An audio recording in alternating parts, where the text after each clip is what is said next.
Hi! Kumusta na kayo? Ayun. So, ito na naman po tayo. Siguro yung iba nagtataka. Anong tawag dito? Kung ano na nga ba ang nangyayari o ano na nga ba ang status. So, ngayon, tayo ay papasok ngayon sa trabaho. So, nandito tayo sa parking lot ngayon. Ayan, parking lot. Ayan. Nag-aantay tayo ng oras. So, meron lang akong mga 10 minutes o 20 minutes ata.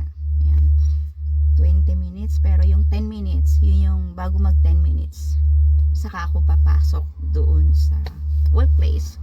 So, yung pangatlo, yung regarding doon sa mga nagtatanong sa akin about doon sa Shipura. Ano na nga ba yung status? So, third week.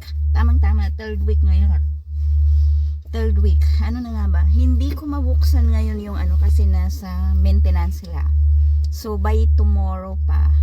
So, ngayon ay Saturday. So, Sunday ko pa mabubuksan yung kasi under maintenance. So, in-announce nila last Wednesday na under maintenance siya. So, ayun. Syempre, yung iba nagtataka, under maintenance, ayan, umpisa na. Pero hindi guys, kasi sa business, kailangan talaga na maging ka sa mga ganyan. Kumbaga, handa ka na may time talaga na yung nyo is under maintenance. But, huwag kang kabahan o huwag kang ganun talaga ang business. Dahil sabi ko, at risk talaga. So, sa ngayon,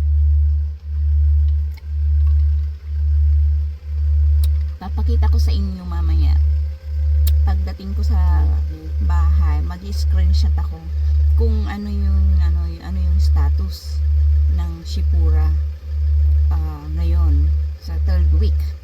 So hindi ko alam kung yung 1,500 nung part 2 natin inadagdagan ba or hindi. So ayun, malalaman natin yan siguro doon sa part 4. So part 3, ayan po ang status ng ating Shipura.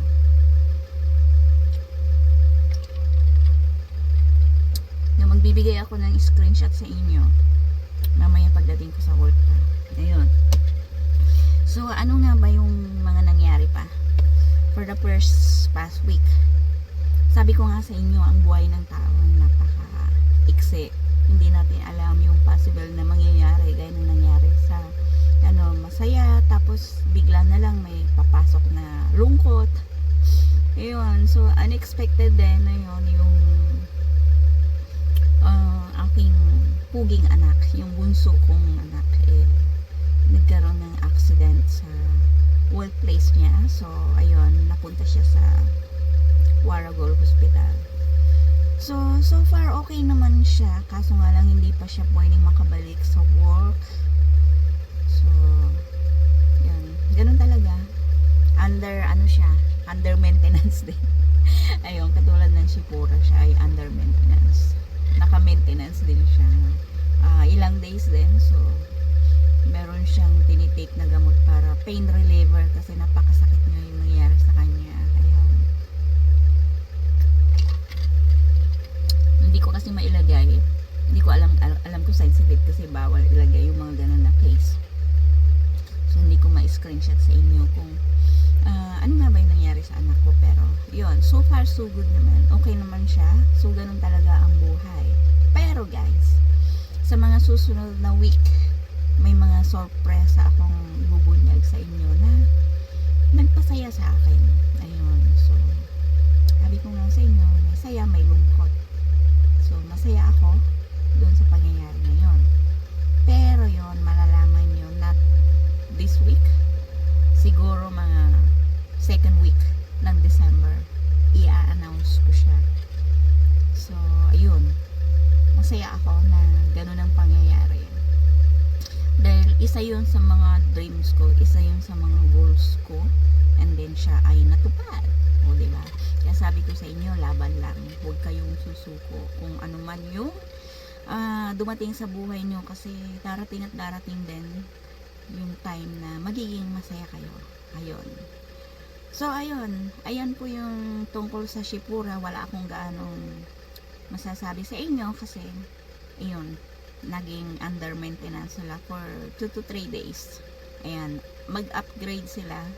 So, siguro dahil sa marami nang nagpapamember sa kanila, marami nang nagsasubscribe, dumadami na yung mga ano nila, so kailangan nilang mag-upgrade.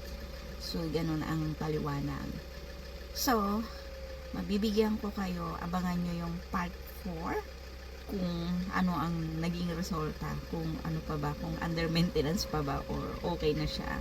So, bibigyan ko kayo ng update sa part 4.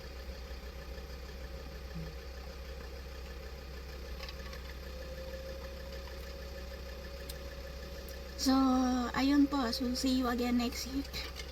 Tingin ko hanggang dito na lang. Medyo maiksi ang ating video ngayon. Hindi tayo gaanong tumagal kasi wala naman tayong gaanong may explain. Anong ka nga ba? Yun. So, ayun. Alam ko wala na. Wala na rin ako masabi sa inyo. So, see you again next week about doon sa status ng Shipura. So, ayan lang po at wala akong gaanong ma-update sa inyo. Bye!